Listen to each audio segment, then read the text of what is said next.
morning. Let's try that again. Good morning. Both of those here in person and online. I'm Reverend Peter Faraday, UUCPA's interim minister through the summer of 2027. My pronouns are he and him, and whatever your sexual orientation, gender identity, ethnicity, family makeup, etc., you are more than welcome here at the Unitarian Universalist Church of Palo Alto. May you find nourishment and inspiration for your journey.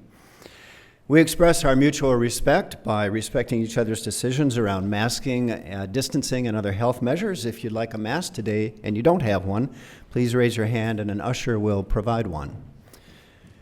If you're new with us, please know that during the service we use these cards to share any joys or concerns or sorrows that are on our hearts. If you'd like to fill one out, you can always find them at the welcome table and up front here at the altar and at the side table over there by the windows. And there's still time to do one, write one out if you'd like, while we go through just a couple of community announcements. After today's service, UUCPA's annual meeting happens here in the main hall. Among other business, members will vote on a number of important issues, including affirming new board members, as well as the search team that will evaluate candidates who may become your new minister a year from now. And if you're not yet a member who can vote, you're still welcome to attend and see how our free congregation conducts its vital business. So please enjoy the snacks available after the service, then return here for that gathering of our annual meeting. Next Saturday, May 2nd, a campus workday gathering starts here at 9 a.m. So if you can spare a couple of hours to help maintain our lovely campus, please join that. Also next Saturday online, there is a meditation group that begins at 9 a.m. and a resonant reading session at 4. More information on these and other happenings can always be found at uucpa.org. With that, I now invite you to close or lower your eyes and center yourself in your chair, feet on the ground perhaps. Take a couple of deep breaths and let your forehead and jaw relax, your shoulders drop, abdomen soften. Let any mental chatter subside. Breathe again into your abdomen. And as mindfulness practice advises, be totally present to this moment. We gather, our different paths entwined, to deepen our spiritual lives, nourishing connection, learning from each other, caring for each other, tending to our world. As we follow the sound of the bell into silence, we allow ourselves to arrive here fully. Welcome.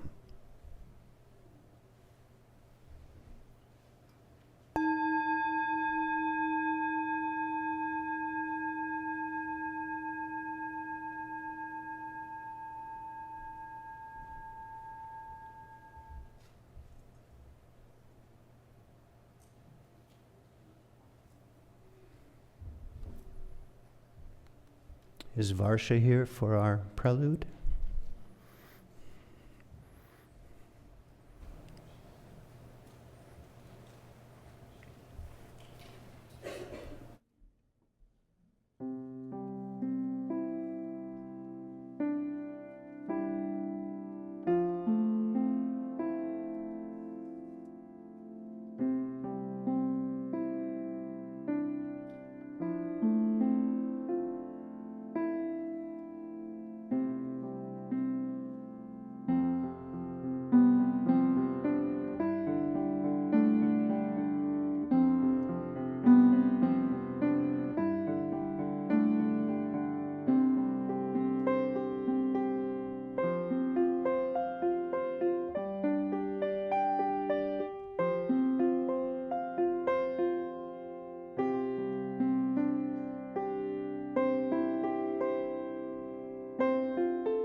Each Sunday, Unitarian Universalist congregations light a chalice, the symbol of our UU faith. Those online are invited to light a chalice or candle with us. Today, our chalice lighter is Vera Kleckner, accompanied by Father Reed. So you can wait until the words are done to light it, okay? Our words are adapted from reading 434 in our gray hymnal. Sacred Spirit of our radically interconnected existence and our deeply intertwined lives, help us to remember here our highest aspirations. May we know that we are not isolated beings, but related in mystery and miracle to the universe, to the communion of all life, and to each other. In kindling our Unitarian Universalist chalice flame, we invite and invoke into this space the divine light of wisdom, the sacred fire of justice and compassion, and dedicate ourselves anew to bringing our fullest gifts of love and service to the altar of humanity.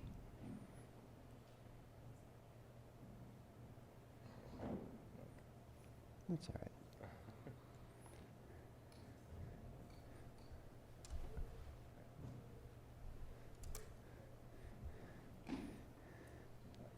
Thank you, Vera. Much appreciated. Our opening song is number 389 in the Gray Hymnal, Gathered Here. I'm told it hasn't been sung real often at UUCPA, so the choir will sing it for us first once, after which I'll say a little more about how we're going to do it as a three-part round. So please listen to the choir to begin with.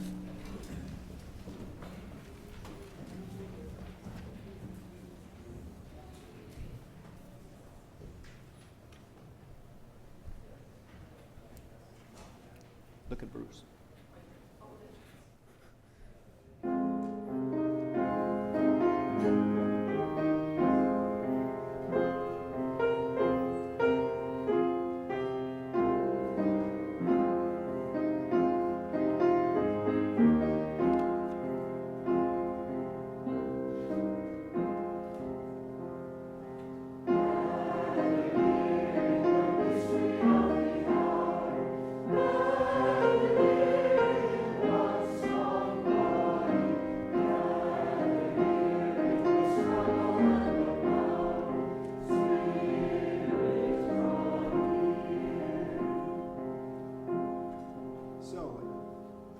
So everyone please rise now in body or in spirit.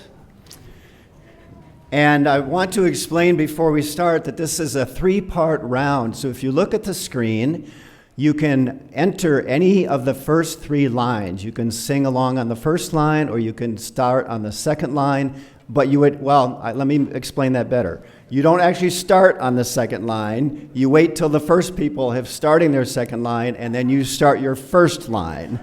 And the same with the third line. So you can come in at any of the three places, but you want to come in at the top and keep singing, okay?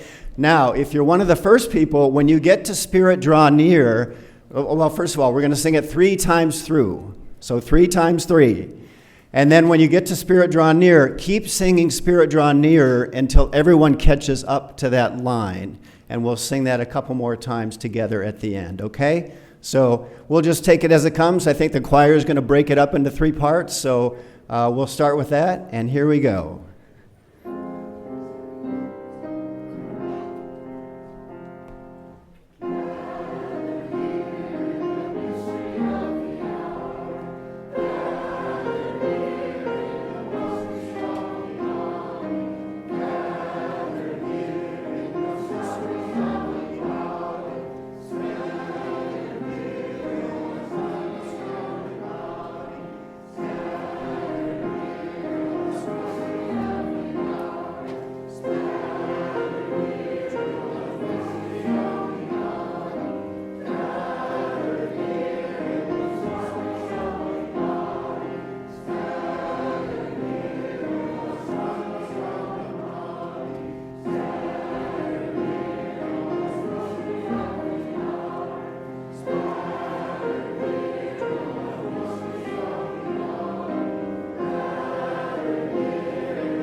If you are young or young at heart, or you just want to sit on the floor, I invite you to come up for our story. I'm Reverend Kat Boyle. My pronouns are she, hers. I'm the religious education minister. Come on up, Rose. Today we're going to tell a story all about kids from all over the world. So this story is called Whoever You Are. Hello, Vera. Hello, Izzy. Oh, we found... This is why we have Peter, the ultimate minister. Thank you so much. That's even better to sit on the colorful quilt. Okay, so this story is called, hello, Margot. This story is called Whoever You Are by Mem Fox. Little one, whoever you are, wherever you are, there are children everywhere. Their smiles are like yours, and their laugh is like yours. Their hearts are like yours, and they cry like you too. Wherever they are, all over the world. Whoever they are, wherever they are, all over the world. What does he have there? Looks like a cake. Yeah, a birthday cake. Little one, when you are older and when you are grown, you may be different. And they may be different wherever you are, wherever they are in this whole big wide world. But remember this, joys are the same and love is the same. Pain is the same and blood is the same. Smiles are the same and hearts are just the same wherever they are, wherever you are, wherever all of us are. All over the world. And look at him. He's dancing. So, thank you for listening to my story today. All of my friends who are going to religious education and OWL, please join me in the lobby. Thank you.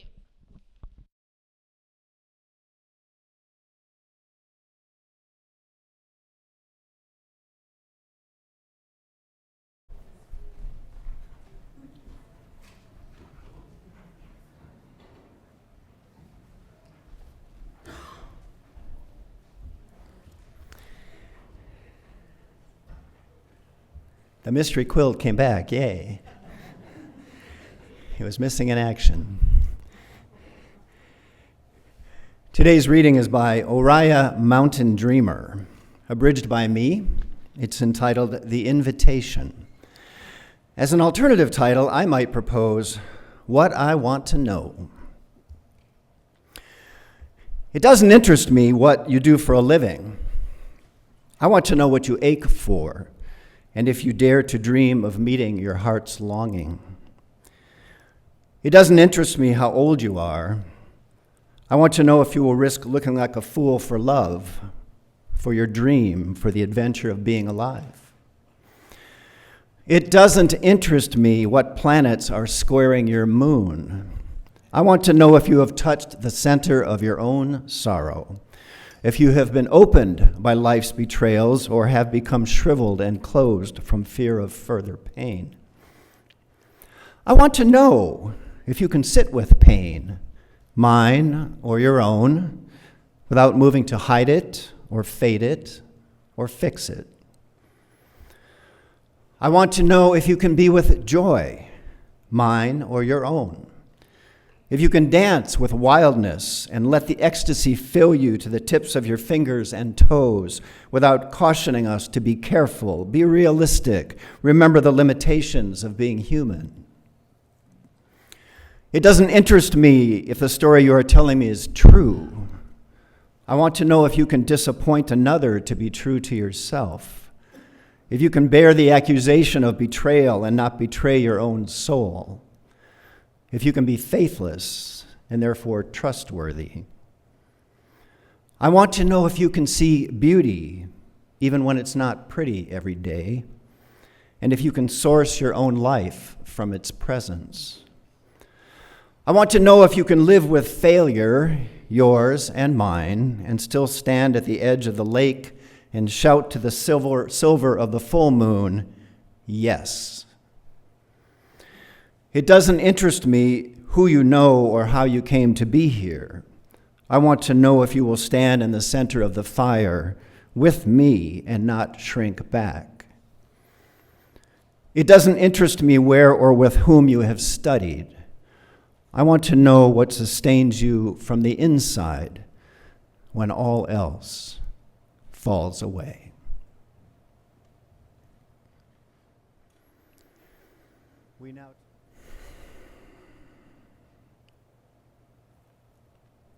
We now further honor all that was shared and anything in our hearts left unsaid by lifting these up in prayerful song. This week it's one some of you may have sung before, but it's likely been a while, so please remain seated to start with while Vervonica plays it through once to refamiliarize us. Then we'll rise and sing number 391 in the gray hymnal, Voice Still and Small. Once with you.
Please remain standing because we are going to do a moving meditation. It's the same one we did last week, but since that was the first time, it'll help us get more familiar with it. Today it combines gentle movements with prayerful words. And if you are standing, if someone is behind you that is seated, please make sure to shift a little bit if need be so that they can see a monitor, if not me. There are 5 sequential movements, which we'll do 3 times through. Feel free to modify anything to suit yourself physically.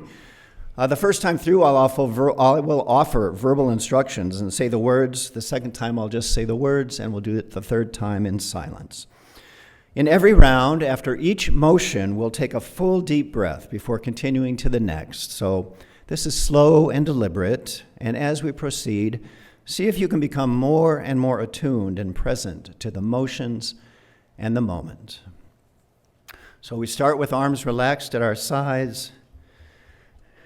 Raise them to shoulder height and spread wide. And the words that go with this are, we become fully present in mind, body, and spirit. Breathe in. Cross your arms and hands over your heart. We center ourselves in our loving hearts. Breathe.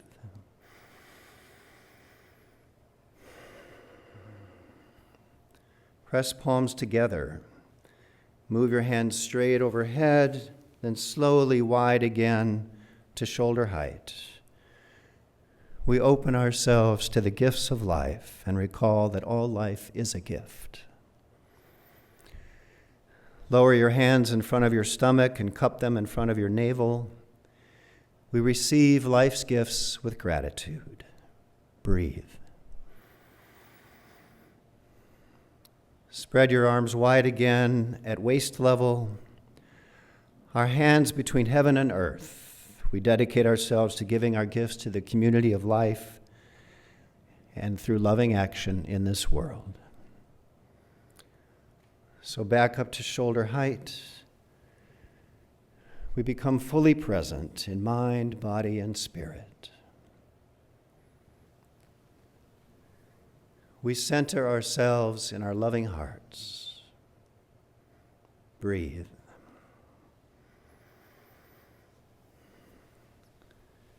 We open ourselves to the gifts of life and recall that all life is a gift.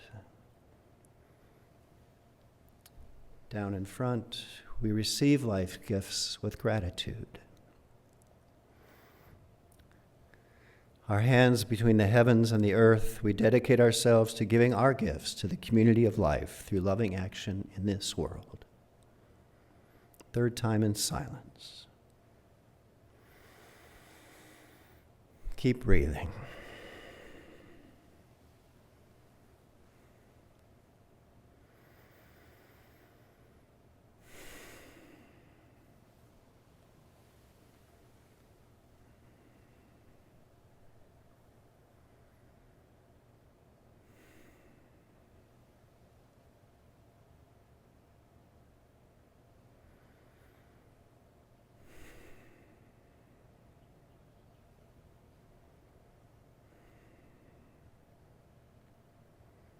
Now in closing, inhale deeply while sweeping your arms wide overhead, pressing palms together.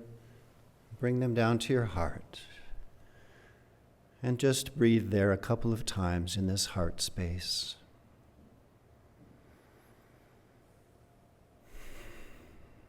Feeling the inflow and outflow.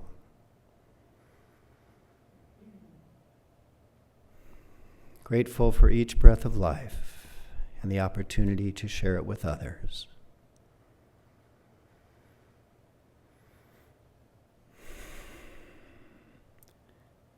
And now, as a little acknowledgement, we bow for this shared time of connection. Thank you. Please be seated.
Thank you.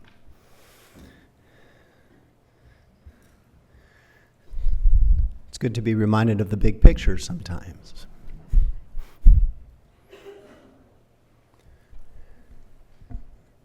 Continuing our sermon series on how ideas about the soul affect both individuals and society, a reminder that you can access audio recordings of prior installments on uucpa.org if you like. As usual, I'll start with a very condensed review of what's come before. In short, I've described how while the modern era has given humankind immense gifts, its dominant philosophy of materialism, which holds that physical matter constitutes the whole of reality, has also purged any transcendent or transrational, that is, beyond the rational, aspect from human life. And I've proposed that the resultant spiritual vacuum, what world religions scholar Houston Smith terms an abnormal condition for the human spirit, causes major personal and collective problems, and that archaic religious remedies only now aggravate these and related ills. Then, drawing on Plato, I offered a transrational template very different from those of traditional religions. The main points are that human beings have a soul and enter the world with a life blueprint and a personal calling and destiny. Plato also describes the soul's spirit companion, termed daimon, D-A-I-M-O-N, in Greek, and genius in Latin, that guides the soul during its earthly excursion. And further, I propose that when people identify and live out this calling as wholeheartedly as possible, it's personally beneficial and culturally, potentially transformative.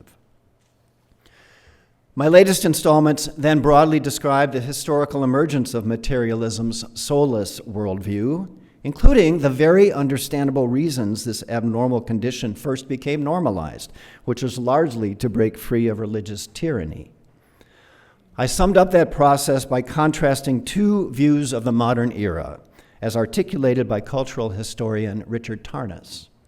The first is of an epic narrative of human progress, a long, heroic journey from a primitive world of ignorance, suffering, and limitation to a brighter, modern world of ever-increasing knowledge, freedom, and well-being. Yet, referencing the Titanic, an archetypal embodiment of modern achievement and affluence, I offered the contemporary French cultural critic and philosopher Paul Virilio's observation that when you invent the ship, you also invent the shipwreck. Thus, the same cultural voyage that produced such enormous benefits has also produced unequaled devastation, including, as I discussed last Sunday, the devastation of indigenous peoples by Western colonialist and religious powers. This then suggests a very different outlook on modernity's story, one that, again in Tarnas's words, reveals a progressive impoverishment of human life and the human spirit, a ruinous destruction of the sacred community of being, a fragmentation of original unities. And of course, both accounts, the wondrous ship and the horrendous shipwreck, are simultaneously true. A paradox we'll continue to dissect as it relates to how perspectives on the human soul profoundly shape people's worldviews, and thus our own personal and collective reality. So, continuing now, as the fully modern 20th century unfolded, this paradox grew ever more apparent. Ironic incongruities embedded in two New York World's Fairs exemplify this split personality. The central symbol of the 1939 and 1940 The World of Tomorrow Fair consisted of two colossal structures, ultra-modern in both design and name. At 180 feet in diameter, the Perisphere orb was an epic sight. Here's a painted postcard that gives you the perspective from across the fairgrounds. And this site was made even more awesome by being linked via what at the time was the world's longest escalator to the soaring 610-foot high trilon, short for triangular pylon. Let's go to the next slide. Surrounded by a reflecting pool. And here's another perspective. That's a photograph as opposed to a painting. And finally, in this cutaway drawing, you can't see much detail, but that's the inside of the perisphere. And there, visitors glided on a revolving observation platform above a diorama dubbed Democracy that portrayed an ideal futuristic city, while high overhead, other World of Tomorrow themed images flashed on the orb's cinema screen dome. Thank you, Kevin. So, quite impressive structures, yes? And here's the first ship and shipwreck irony. Of course, U.S. involvement in the lamentable conflict of World War II was necessary. Yet, given what these World of Tomorrow structures represented, it could hardly be more incongruous that at fair's end, both were dismantled, and like so many other scrap substances at the time, their materials used to make armaments for the most destructive war in history. The U.S.'s key role in the Allied victory, coupled with unprecedented post-war prosperity, largely deflected attention from modernism's ruinous destruction phase that Tarnas mentioned. And coming out of the Great Depression and that gruesome war, it's understandable that Americans longed for a let-up and for the ultimate triumph of modernism's epic narrative of human progress. That longing and its imagined fulfillment is evident in the tremendous popularity of an attraction at the 1964 and 65 New York World's Fair, where, in an updated complement to the World of Tomorrow, the General Electric Pavilion showcased Walt Disney's Progress Land. Subsequently brought to Disneyland's Tomorrowland district in 1967, it ran there through 1973 as the General Electric Carousel of Progress, complete with its own theme song. There's a great, big, beautiful tomorrow. Which brings up a second ship and shipwreck irony. For in this same period, outside the Magic Kingdom, there were other lands with their own songs. During the Vietnam War that eventually left over 58,000 Americans dead, at least 21,000 permanently disabled, and roughly 830,000 veterans suffering some degree of post-traumatic stress disorder, the lyrics of a song by Country Joe and the Fish juxtaposed a great big beautiful tomorrow with a great big deadly today. Some of you will know this. And it's 1, 2, 3, what are we fighting for? Don't ask me, I don't give a damn. Next stop is Vietnam. And it's 5, 6, 7, open up the pearly gates. Well, there ain't no time to wonder why. Whoopee, we're all gonna die. The core feeling of that song's title, the I feel like I'm fixin' to die rag, had also been suffered by Black Americans for centuries. Now, unrest and riots raged in many U.S. cities, fueled by systemic discrimination that contributed to high unemployment, limited affordable housing, underfunded education systems, and rampant police brutality in largely Black neighborhoods. And more immediately, fired by numerous white supremacist attacks on supporters of inclusive civil rights. And while songs like Sam Cooke's 1964, A Change Is Gonna Come, expressed the anguished anticipation of liberation from bondage and suffering long heard in the spirituals of African American slaves, in 1968, James Brown captured the more proactive resolve of the emerging Black is Beautiful and Black Power movements. We'd rather die on our feet than keep a living on our knees. Say it loud. I'm black and I'm proud. And black, white, and other die people did. Songwriter Dick Holler's Abraham, Martin, and John mourned the 1968 political assassinations of two leaders who sought to rectify such injustices, Martin Luther King Jr. and Robert Kennedy, as well as of JFK and Abraham Lincoln earlier. If you're not aware, John Wilkes Booth murdered Lincoln after hearing him speak of emancipation for black slaves. The lyrics include, "They freed a lot of people, but it seems the good, they die young. I just looked around, and they're gone." Like the Titanic and its iceberg, from the mid-1960s to the mid-1970s, modernism's great, big, beautiful tomorrow also ran up against rising tides of women and non-heterosexuals, likewise demanding release from abusive subjugation, the Watergate scandal that exposed a flood of political misconduct and compelled a corrupt President Nixon to resign, and not least, a surging passion to curb modern industry's ecological destruction and contamination. Lyrical expressions on that last topic range from Joni Mitchell's poetic petition, "Hey, farmer, farmer, put away that DDT now. Give me spots on my apples, but leave me the birds and the bees, please."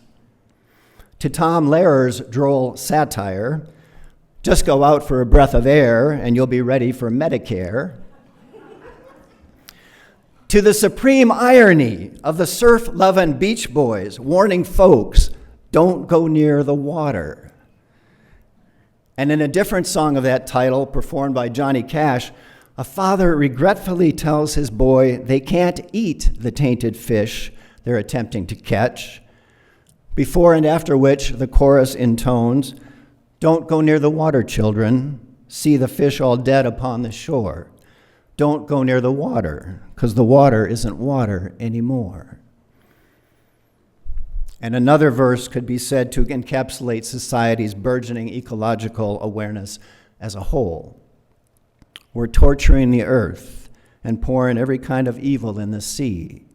We violated nature, and our children have to pay the penalty." As in prior historical phases, together these and many similar outcries steadily created a critical mass of people who now found the present worldview and its practices intolerable. All the more startling for arriving at the zenith of modernism's carousel of progress affluence, this new cultural consciousness marked the full flowering of the latest historical course correction, now known as postmodernism. Just a few words on that term. There is no single definition or credo, and it's been variously applied in architecture, literary and cultural criticism, design, and other fields and schools of thought. Yet it's generally agreed that the postmodern era emerged in the mid-20th century and acknowledges modernism's inherent ship and shipwreck contradictions.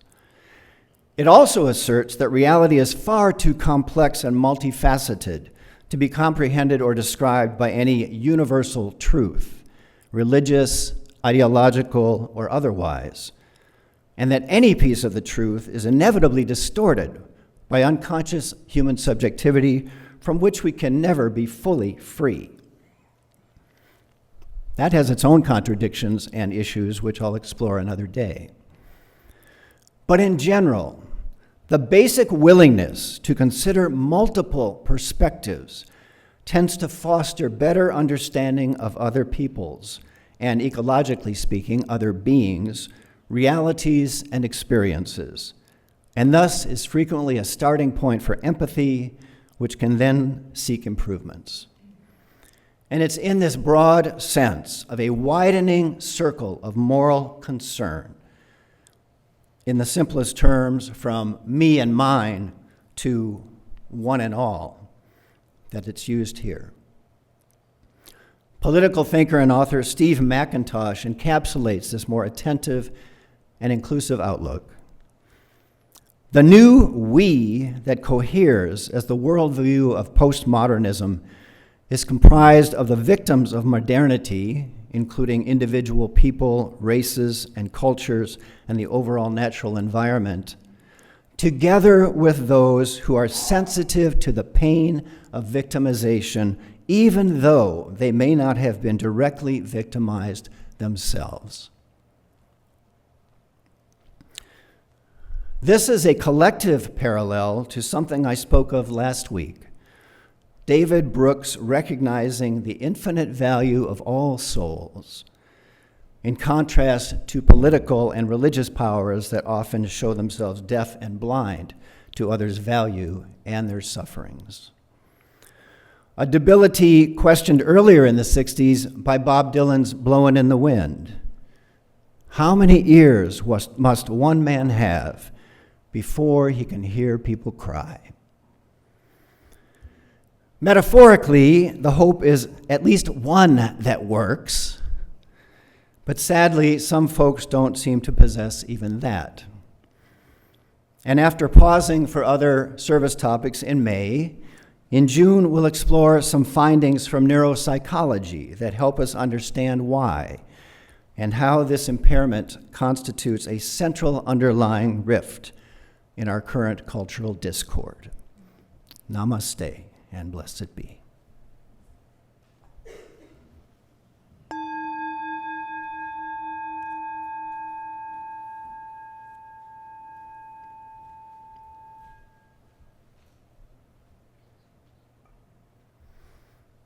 As part of Unitarian Universalism's free church tradition, this congregation is self-supporting, and thus we remain free to govern ourselves.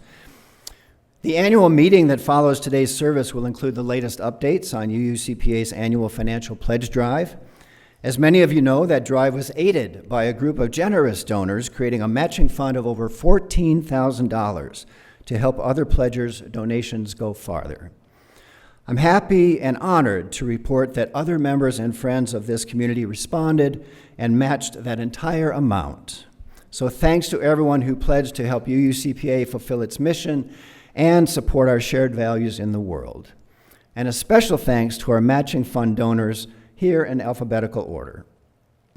Heather and David Chen, Castor Fu and Theta Corns, Lisa and Randy Hellmans, Linda Hennigan and Greg Braille, Richard Height, Paula Hillard, Christy Iverson, Edie Keating, Robert and Nancy Neff, Susan and Jacko Wicki, Kathy and David Purrier, Elsa Schaefer, Sven Thiessen and Kate Kramer, Mayo Suzuki and Drew Lynch, and 3, or with partners really 5, donors who chose to remain anonymous. Thank you, one and all.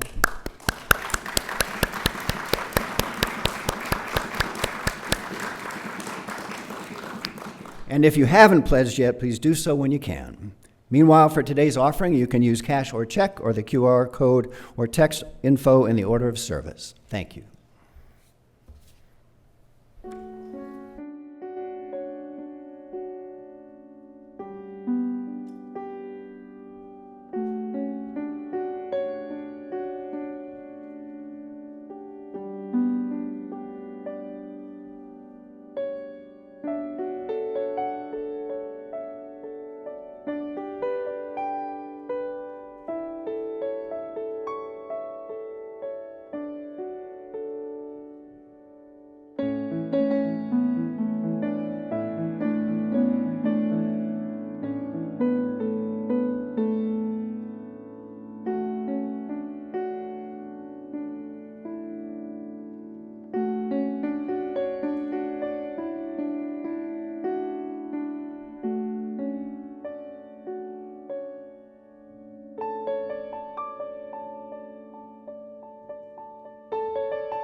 We're grateful for the gifts offered today and for all the gifts and blessings in our lives. And if you're visiting with us today, that's a gift in itself. We extend an especially warm welcome to you, and I'd be honored to meet you when we finish, if you'd care to do that, because you are our special guest. Now please rise in body or in spirit and sing number 148 in our gray hymnal, Let's Freedom Span Both East and West. The lyrics are also on screen and in the online order of service, number 148.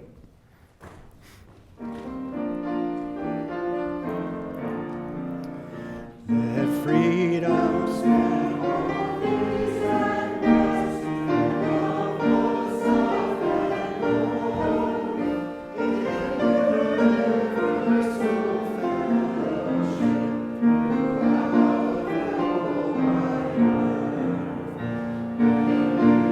be the growing growth, most high beyond all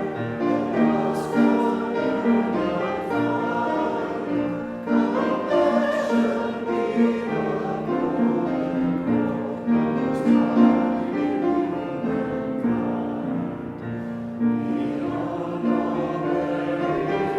of race, so cover the past of creed. Let us take friendship the worth our God of faith and deed. When east and west will meet and share, nostalgia will with gold, one human commonwealth of good throughout the whole wide earth.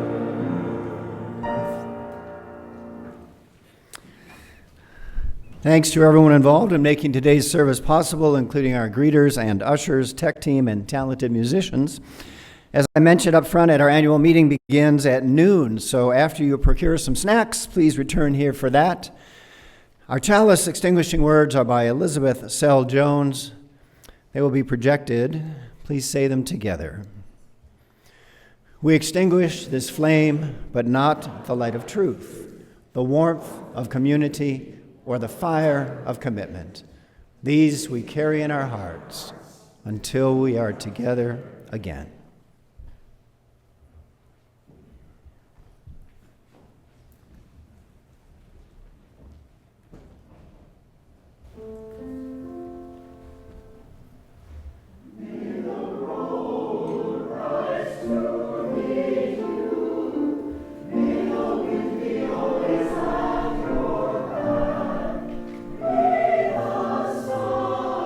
Sunshine pour upon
Thank you. Thank you, Varsha. Last time I'll say this for a while, so after this, online folks, you're on your own. But because our audio lag times vary, our tech team suggests that while you want to turn on your camera now to join the benediction, you might want to keep yourself muted as different from past practices so that you don't get jumbled with all the different voices coming in at different times. So if you are online, please turn on your video and touch hands virtually, folks here. If you'd rather not hold hands, you can cross yours over your heart to show you're connected in spirit, or now find a hand to hold as we rise in body or in spirit and recite our benediction together. Go out into the world in peace. Be of good courage. Hold fast to what is good. Return no one evil for evil. Strengthen the faint-hearted. Support the weak. Help the suffering. Rejoice in beauty. Speak love with word and deed. Honor all beings. Blessed be.